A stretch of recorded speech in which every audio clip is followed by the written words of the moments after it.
चंदगड तालुक्यातील कारवे येथे बदलती वाचन संस्कृतीवर प्रभावी मार्गदर्शन, सखोल ज्ञानासाठी वाचन हाच उत्तम पर्याय. सुनीता साळुंखे शिवेंगेकर यांचा संदेश. सोशल मीडियाच्या काळात पुस्तकाकडे वळण्याचं आवाहन.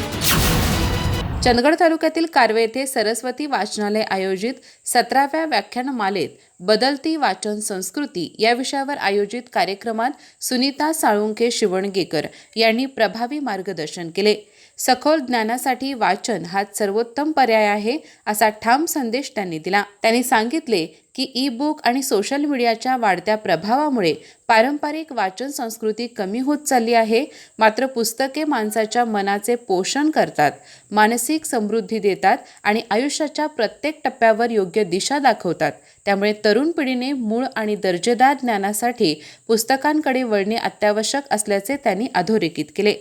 कार्यक्रमाच्या प्रारंभी राजर्षी शाहू महाराज आणि सरस्वती वाचनालयाचे दिवंगत संस्थापक अध्यक्ष द.य. कांबळे यांच्या प्रतिमेचे पूजन करण्यात आले.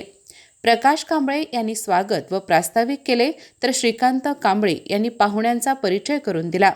पुढे बोलताना साळुंखे शिवणगेकर म्हणाल्या, पुस्तके माणसाचे मस्तक घडवतात आणि घडलेले मस्तक कोणाचेही हस्तक होत नाही. वाचनामुळे आत्मविश्वास वाढतो आणि जीवनाकडे पाहण्याचा दृष्टिकोन व्यापक होतो. लहानपणापासूनच मुलांमध्ये वाचनाची सवय लावणे ही पालकांची जबाबदारी असल्याचेही त्यांनी नमूद केले. साने गुरुजी, डॉक्टर बाबासाहेब आंबेडकर आणि स्वामी विवेकानंद यांसारख्या महान व्यक्तिमत्वांची घडण वाचनातूनच झाल्याचे त्यांनी उदाहरणादाखल सांगितले. अध्यक्ष भाषणात विष्णू कारवेकर यांनी सोशल मीडियावरील अपूर्ण आणि दिशाभूल करणाऱ्या ज्ञानावर टीका केली. ज्याला मूळ, बीज आणि अर्थ नाही असे ज्ञान सोशल मीडियावर आढळते. खऱ्या अर्थाने कसोटीवर टिकायचे असेल तर वाचनाशिवाय पर्याय नाही असे ते म्हणाले. या कार्यक्रमास राजेंद्र शिवणगेकर, डॉक्टर प्रकाश दुकळे, रेणुका कांबळे, नारायण पाटील, ज्योतिबा आपके, पत्रकार राहुल पाटील, काजमिल फर्नांडिस, पुंडलिक पाटील, मधुकर कांबळे, संभाजी चिरमुरकर, महादेव दुकळे यांच्यासह मोठ्या संख्येने वाचक व श्रोते उपस्थित होते.